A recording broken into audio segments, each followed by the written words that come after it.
Good morning everyone. कैसे हैं आप सभी? आई होप आप सब बहुत अच्छे होंगे, बहुत अच्छे से आप लोग अपनी लाइफ और पढ़ाई को एंजॉय करे होंगे। आज है 8 March 2024, daily current affair by SSR. चलिए स्टार्ट करते हैं आज का लेक्चर। आज का लेक्चर बहुत ज्यादा इंपॉर्टेंट है और इंटरेस्टिंग भी रहने वाला है। आज हम बात करेंगे 8 मार्च से रिलेटेड जितने भी इंपॉर्टेंट क्वेश्चन हो सकते हैं उनको हम यहाँ पे डिस्कस करेंगे विद बैकग्राउंड इन्फॉर्मेशन के साथ। साथ ही साथ मैं यहाँ पे बात करूंगी स्टैटिक जीके को भी कवर करूंगी। वीडियो के लास्ट में मैं आप लोगों से क्वेश्चन ऑफ द डे भी पूछूंगी जिसका आंसर आप सभी को कमेंट बॉक्स में करना होगा। तो चलिए स्टार्ट करते हैं आज का लेक्चर। आप सभी को कमेंट बॉक्स में लिखना है जय हिंद जय भारत। अगर आप लोग वीडियो पे नए हैं, चैनल पर नए हैं, तो सबसे पहले वीडियो को आपको लाइक कर लेना है, चैनल को सब्सक्राइब कर लेना है ताकि जो भी वीडियोस आए उन सभी की नोटिफिकेशन आप तक पहुंच जाए। तो देखिए हम सबसे पहले कर लेते हैं क्विक रिवीजन। तो रिवीजन करना बहुत ज्यादा इंपॉर्टेंट होता है। तो अभी हाल ही में भारतीय भूवैज्ञानिक सर्वेक्षण ने कब अपना 174वां स्थापना दिवस मनाया है? तो 4 मार्च को बेसिकली आपको याद रखना है। हर साल यानी कि 4 मार्च को ही भारतीय भूवैज्ञानिक सर्वेक्षण के द्वारा अपना स्थापना दिवस मनाया जाता है और इस साल जो कि 174वां देखने को मिला है।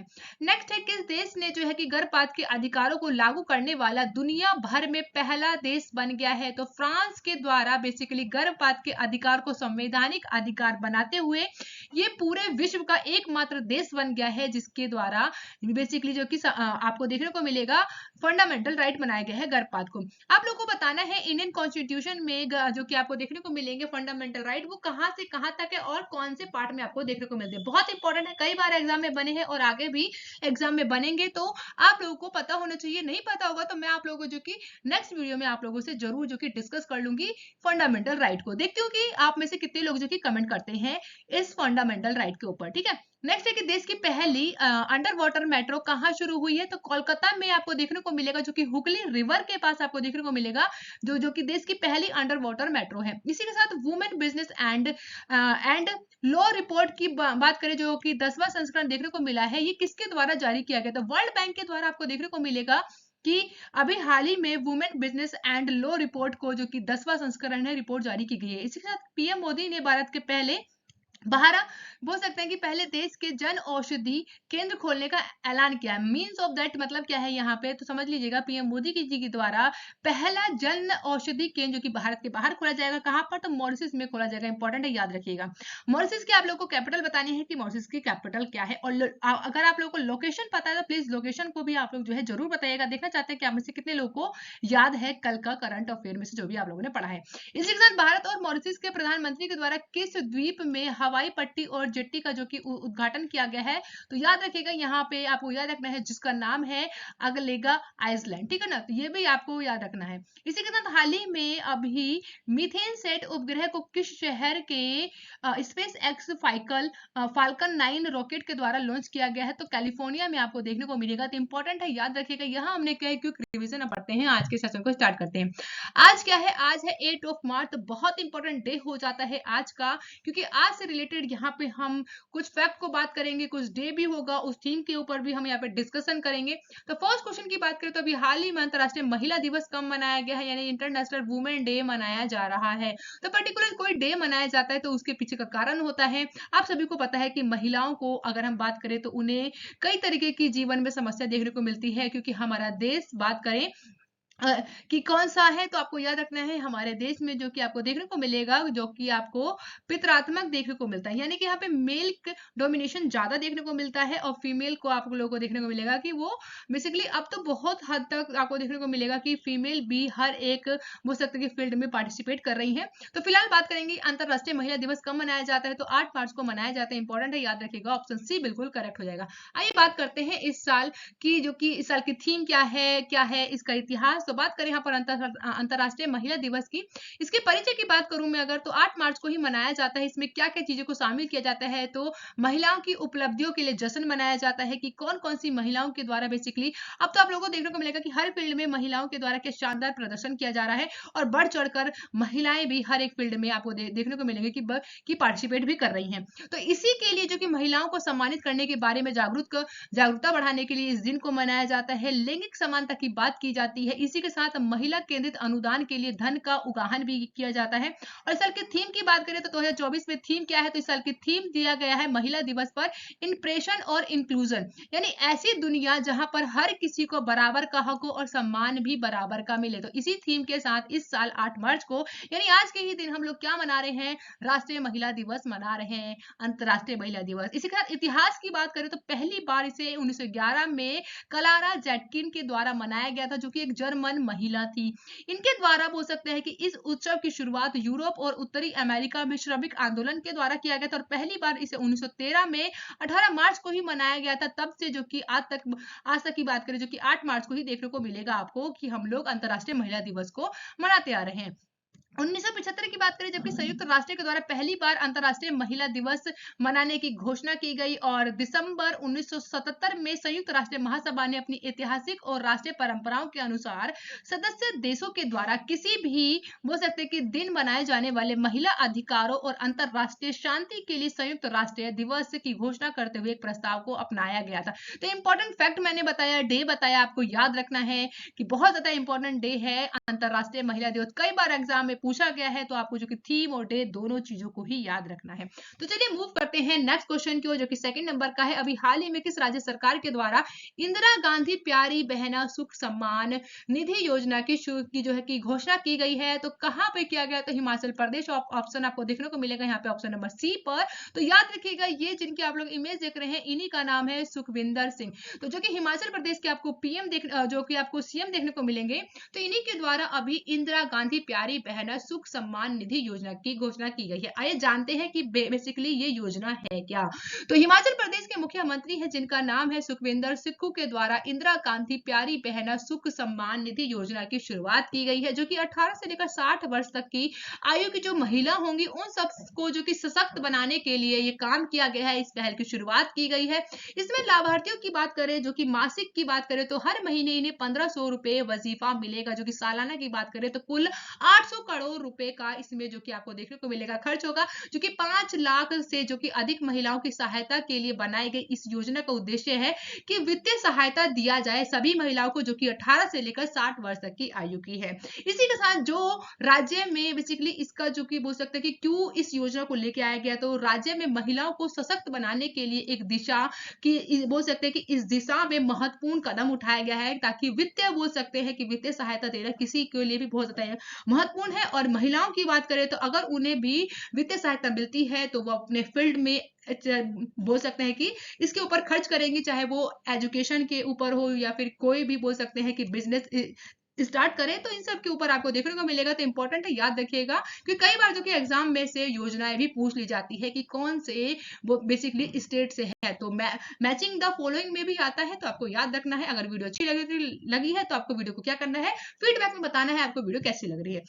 नेक्स्ट क्वेश्चन की बात करें जो कि थर्ड नंबर का है। अभी हाल ही में खबरों में रहा जिम कॉर्बेट नेशनल पार्क जो कि किस राज्य में स्थित है आपको बताना है। तो जिम कॉर्बेट नेशनल पार्क की बात करिए आपको देखने को मिलेगा उत्तराखंड में। तो ऑप्शन सी अगेन आपको देखने को मिल रहा है कि सी जो कि ऑप्शन बिल्कुल सही होगा, उत्तराखंड, जो कि आपको जिम कॉर्बेट नेशनल पार्क देखने को मिलेगा। तो क्या रहा इसका बेसिकली जान लेते हैं, चर्चे में क्यों रहा, क्योंकि आपको देखने को मिलेगा 2021 में क्या होता है, जिम कॉर्बेट नेशनल पार्क का मामला जो कि सुर्खियों में रहा है। यहाँ पर सुप्रीम कोर्ट के द्वारा जिम कॉर्बेट नेशनल पार्क में जो कि अवैध निर्माण और यहाँ के पेड़ों की जो कि कटाई की अनुमति देने के लिए पूर्व मंत्री वन मंत्री जिनका नाम है हरक सिंह रावत और पूर्व प्रभागीय वन अधिकारी किशन चंद्र पर नाराजगी जताते हुए सुप्रीम कोर्ट के द्वारा बोला गया है कि 3 महीनों के भीतर उनके ऊपर बोला गया है कि इन सभी के ऊपर इस पूरे मामले के ऊपर 3 महीने के अंदर जो कि उसको निपटारा करने की बात कही है। और बोल सकते हैं जो भी सबूत होता है वो सुप्रीम कोर्ट के पास लेके आना है। तो इस प्रकार आप जान सकते हैं कि ये चर्चे में रहा, ये मामला 2021 का देखने को मिलेगा।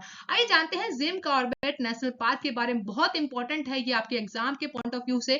अब बात करेंगे इसके हम बैकग्राउंड इंफॉर्मेशन के बारे में जो कि स्टैटिक जी का पोर्शन होगा। तो याद रखिएगा जिम कॉर्बेट नेशनल पार्क आपको उत्तराखंड के नैनीताल जिले में देखने को मिलेगा, जो कि प्रोजेक्ट टाइगर 1973 यानी कि 1973 में कॉर्बेट नेशनल पार्क जो कि भारत का पहला राष्ट्रीय उद्यान शुरू किया गया था, जो कि कॉर्बेट टाइगर रिजर्व का एक हिस्सा आपको देखने को मिलेगा। राष्ट्रीय उद्यान की स्थापना की बात करें तो 1996 में इसकी शुरुआत होती है। क्यों किया गया था? जो कि लुप्तप्राय बंगाल बोल सकते हैं कि जो कि बंगाल बाघिरी रक्षा के लिए हेली नेशनल पार्क के रूप में की गई थी। कब? 1936 में। इसी के साथ इसका नाम की बात करें तो इसके नाम में परिवर्तन किया गया, जिम कॉर्बेट के नाम पर रखा गया, जिनके द्वारा बोल सकते हैं जिन्होंने इसकी स्थापना में महत्वपूर्ण भूमिका निभाई थी, इसलिए इसका नाम जो कि हेली नेशनल पार्क हुआ करता था 1996 में, फिर इसका नाम बदल कर क्या कर दिया गया? जिम कॉर्बेट नेशनल पार्क कर दिया गया। मुख्य क्षेत्र की बात करें तो कॉर्बेट राष्ट्रीय उद्यान बनाने की बात करें जो कि बफर में आरक्षित वनों के साथ सोना नदी वन्यजीव अभयारण्य को भी शामिल किया गया है मुख्य रूप से। इसी के साथ रिजर्व का पूरा क्षेत्र पहाड़ी है, जिसमें शिवालिक बाहरी हिमालय भूवैज्ञानिक प्रांतों में पड़ता है। इसी के साथ यहाँ की प्रमुख नदियां भी हैं। कई बार एग्जाम में पूछा जाएगा कि कौन कौन सी नदियां शामिल है यहाँ पर, तो राम गंगा देखने को मिलेगा, सोन नदी, मंडल या फिर प्लेन या फिर कोसी रिजर्व आपको जो कि यहाँ पे देखने को मिलेंगे। इंपॉर्टेंट है, आपको याद रखना है। अगर कोई डाउट हो तो आप लोग मुझसे जो कि कमेंट बॉक्स में पूछ सकते हैं। आई नो कि मुझे नहीं लगता कि आप लोगों को किसी प्रकार का डाउट होगा। आप लोगों को वीडियो अच्छी लगती है, प्लीज आपको फीडबैक जरूर दीजिएगा कि आपको कैसा लगा आज का सेशन। इसी के साथ बात कर लेते हैं उत्तराखंड के अन्य प्रमुख संरक्षित क्षेत्र के बारे में। तो यहाँ के कुछ उद्यान है, ठीक है ना। मैथ्स ऑफ फॉलोइंग में पूछे जाते हैं एग्जाम में, आपके वन डे एग्जाम में पूछ लिया जाएगा या फिर किसी भी एग्जाम में जिसकी भी आप तैयारी कर रहे हैं, क्योंकि वो बोल सकते हैं कि उत्तराखंड का संबंधित या फिर राष्ट्रीय उद्यान की नेशनल पार्क के बारे में एग्जाम में क्वेश्चन बनते ही है। जैसे कि नंदा देवी राष्ट्रीय उद्यान आपको उत्तराखंड में देखने को मिलेगा। फूलों की घाटी की बात करें, ये भी आपको कहाँ देखने को मिलेगा? उत्तराखंड में फूलों की घाटी का राष्ट्रीय उद्यान, जो कि नंदा देवी राष्ट्रीय उद्यान का एक साथ यूनेस्को का विश्व धरोहर के रूप में इसे शामिल किया गया था। वहीं राजाजी राष्ट्रीय उद्यान, जो कि गंगोत्री राष्ट्रीय उद्यान, गोविंद राष्ट्रीय उद्यान, आपको ये सभी के सभी आपको कहाँ देखने को मिलेंगे? उत्तराखंड में देखने को मिलेंगे। इंपॉर्टेंट है, याद रखिएगा बहुत ज्यादा आप लोग। नेक्स्ट क्वेश्चन है 4 नंबर का भी। हाल ही में तमाश सुल्योव किस देश के नए राष्ट्रपति बने हैं? तो जिनकी आप लोग इमेज देख रहे हैं, इन्हीं का नाम है तमाश सुल्योव, जो कि कहाँ के राष्ट्रपति बने हैं? ये बने हैं हंगरी के। तो ऑप्शन ए बिल्कुल करेक्ट हो जाएगा। आइए जानते हैं यहाँ पे। तो ये देख लीजिएगा एक बार हंगरी की लोकेशन आपकी बात करें तो ये यूरोपियन कंट्री देखने को मिलेगा हंगरी, और इसकी कैपिटल का क्या नाम है? कैपिटल आपको यहाँ पे देखने को मिलेगा बुडापेस्ट, ठीक है। तो कई बार आपसे एग्जाम में पूछा जाएगा कि हंगरी की कैपिटल क्या है, तो बड़ा पेस्ट है ना। तो ऐसे ऐसे याद रख सकते हैं। हंगरी यानी कि जब किसी को भी भूख लगती है तो वो बड़ा ही टेस्टी खाने का उसका मन करता है, तो आपको याद रखना है बुडापेस्ट, ठीक है। इसी के साथ हम लोग बात करें इंटरनेशनल कंट्री की, यूक्रेन। आप सभी को पता है कि ये 2-3 सालों से बोल सकते हैं कि ये करंट अफेयर में बना ही हुआ है, ठीक है। और यहाँ पे आपको देखने को मिलेगा नॉर्थ में ही स्लोविकिया, रोमानिया। इसी के साथ आपको साउथ में हम लोग बात करें तो यहाँ पे देख पाएंगे आप लोग सर्बिया, इसी के साथ स्लोवेनिया और ऑस्ट्रेलिया। तो इस प्रकार से आप लोग पूरा का पूरा देख सकते हैं यहाँ पर मैप में आपको अच्छे से क्लियर हो जाएगा। और यहीं पे आप लोग को पोलैंड भी देखने को मिलेगा। बेसिकली यहाँ पे पोलैंड जो है ना, आपको हंगरी के साथ बॉर्डर को टच करते हुए दिखाई देगा, लेकिन आपको इतना याद रखना है नक्शे का, ठीक है। आगे बात करें जो कि 5th क्वेश्चन का है, बात करें जो कि अभी हाल ही में किसे जो कि बैंक ऑफ इंडिया का गैर कार्यकारी अध्यक्ष के रूप में चुना गया। तो जिनकी इमेज आप लोग देख रहे हैं, इनका नाम है एम.आर. कुमार। क्या नाम है? एम.आर. कुमार को आपको देखने को मिलेगा बैंक ऑफ इंडिया के ये गैर कार्य यानी कि नॉन एग्जीक्यूटिव चेयरमैन के रूप में इन्हें चुना गया है एम.आर. कुमार को। एम.आर. कुमार की बात करूं यहाँ पर तो ये ACC के पूर्व और LIC के बेसिकली जो कि एम.आर. कुमार को बैंक ऑफ इंडिया के अनिश्चित समय के लिए एक गैर अधिकारी निदेशक के रूप में इनकी नियुक्ति की गई है। इसी के साथ ये BOI के गैर अधिकारी बोल सकते हैं कि गैर कार्यकारी अध्यक्ष के रूप में चुना गया है। वहीं एम.आर. कुमार को बैंक ऑफ इंडिया के चेयरमैन के लिए 3 साल के कार्यकाल के लिए इनकी नियुक्ति की गई है। इंपॉर्टेंट है, याद रखिए। बात करते हैं नेक्स्ट क्वेश्चन जो कि 6 नंबर का है। अभी हाल ही में किस राज्य के कि मांजुली मुखर्जी को जो कि GI टैग दिया गया है, तो ये कहाँ का है? असम का है। कहाँ का है दोस्तों? तो ये असम का ऑप्शन है, बिल्कुल करेक्ट है। तो देख सकते हैं आप लोग कुछ इस प्रकार से आपको देखने को मिलेगा। ये मांजुली मुखर्जी जो कि असम राज्य का है, इसे अभी हाल ही में GI टैग दिया गया है, यानी कि जोग्राफिकल इंडिकेशन बोल सकते हैं दिया गया है, क्योंकि पर्टिकुलर बोल सकते हैं कि एक स्टेट का है, एक डिस्ट्रिक्ट का है, जहाँ के स्थानीय लोगों के द्वारा बेसिकली इस तरीके का मुखौटा बनाया जाता है, जो कि बोल सकते हैं कि यहाँ पर इस तरीके को जो कि उनके द्वारा बनाया जाता है, तो वहां के जो प्रोडक्ट को बनाया जा रहा है ना, उसे जीवित रखने के लिए GI टैग दिया गया है, ताकि वहां के लोगों के द्वारा जो कि रोजगार प्राप्त होता रहे और ये फेमस भी हो, और इसकी तरह कोई नकली या फिर कोई दूसरे तरीके का बना ना सके। तो इसलिए जो कि आइए बात करते हैं बैकग्राउंड इन्फॉर्मेशन में। तो अभी हाल ही में असम के पारंपरिक मांजुली मुखौटों की बढ़ती राष्ट्रीय और अंतर्राष्ट्रीय मान्यता के कारण केंद्र के द्वारा जो कि भौगोलिक संकेत को जीआई टैग दिया गया है। इसी के साथ मांजुली मुखौटा की बात करें तो जो कि आपको देखने को मिलेगा मांजुली पांडुलिपि पेंटिंग, जो कि इसे भी आप लोगों को देखने को मिलेगा जीआई लेबल मिला है। इसी के साथ मांजुली आपको पता होगा असम का बहुत बड़ा द्वीप है, जो कि आपको देखने को मिलेगा दुनिया का सबसे बड़ा द्वीप है, देखने को मिलता है। इसी के साथ ये असम के नव वैष्णव परंपरा का केंद्र भी रहा है, जो कि 16वीं शताब्दी में मुखौटा के बनाने की कला के लिए भी घर जो है यहाँ के वो फेमस हुआ करते थे।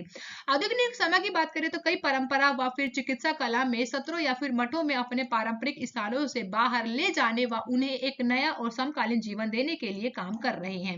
इसी के साथ विश्व व्यापार संगठन यानी डब्ल्यूटीओ के सदस्य के रूप में भारत ने जो कि जीआई को पंजीकृत कराने और संरक्षित करने के लिए इसी के साथ अपने वस्तुओं को भौगोलिक संकेत या फिर पंजीकरण या उनको संरक्षण अधिनियम 1999 को लागू किया, जो कि 15 सितंबर 2003 से ये प्रभावी हुआ है। तो जीआई टैग के बारे में आपको याद रखना है, पहली बार जीआई टैग किसे दिया गया था, तो दार्जिलिंग चाय को दिया गया था। तो बहुत इंपॉर्टेंट है, कई बार एग्जाम में ये भी पूछ लेते हैं और जो भी करंट में रहता है वहां से बनता है। अगर आपके स्टेट, आप जिस भी स्टेट से बिलोंग करते हैं उस स्टेट का आपको पता होना चाहिए कि रिसेंट में किस किस प्रोडक्ट को जीआई टैग दिया गया है। बहुत इंपॉर्टेंट है, याद रखिएगा जरूर मेरी बात को।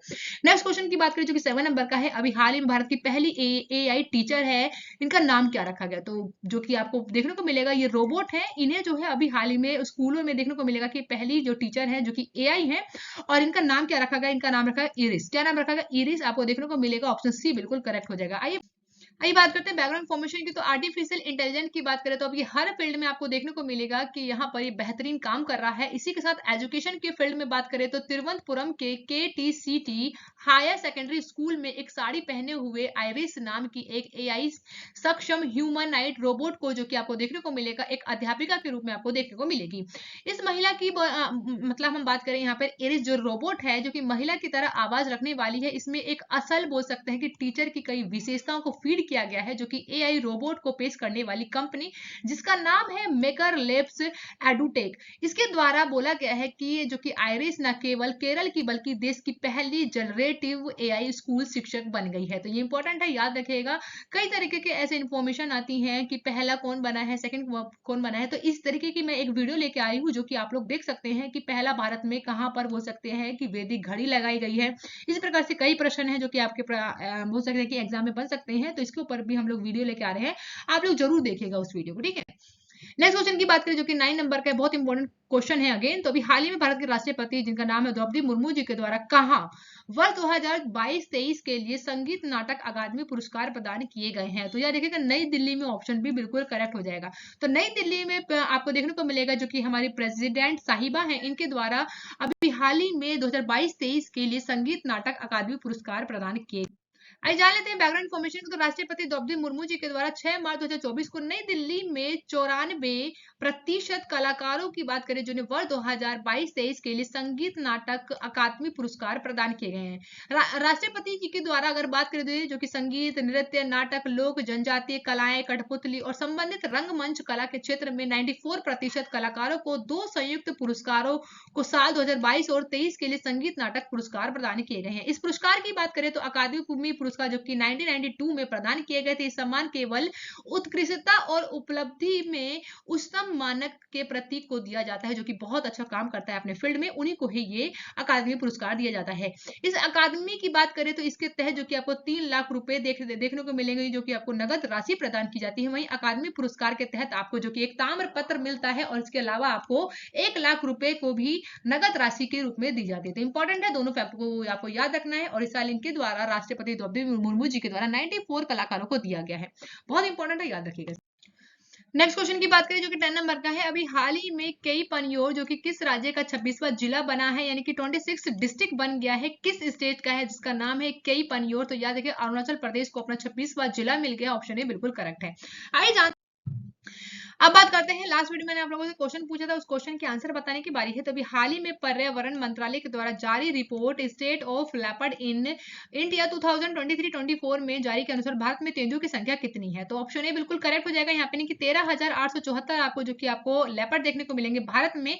आपको बताना है कि जो कि प्रोजेक्ट टाइगर है वो किस वर्ष इसकी जो कि शुरुआत की गई थी, बहुत इंपॉर्टेंट है, आपको बताना है कमेंट बॉक्स में। और आज का क्वेश्चन क्या है? तो अभी हाल ही में देश की पहली आपको बताना है कि देश की पहली अंडर वाटर ट्रेन की शुरुआत कहाँ की गई है। ऑप्शन आप सभी के सामने है, करेक्ट ऑप्शन आपको कमेंट बॉक्स में बताना है। इसी के साथ thank you for watching guys, मिलते हैं नेक्स्ट वीडियो में। आप लोग मस्त रहिए, सुरक्षित रहिए और अपनी फैमिली और पढ़ाई का बहुत अच्छे से ध्यान रखिए और वीडियो को लाइक और शेयर करना मत भूलिएगा। मिलते हैं नेक्स्ट वीडियो में।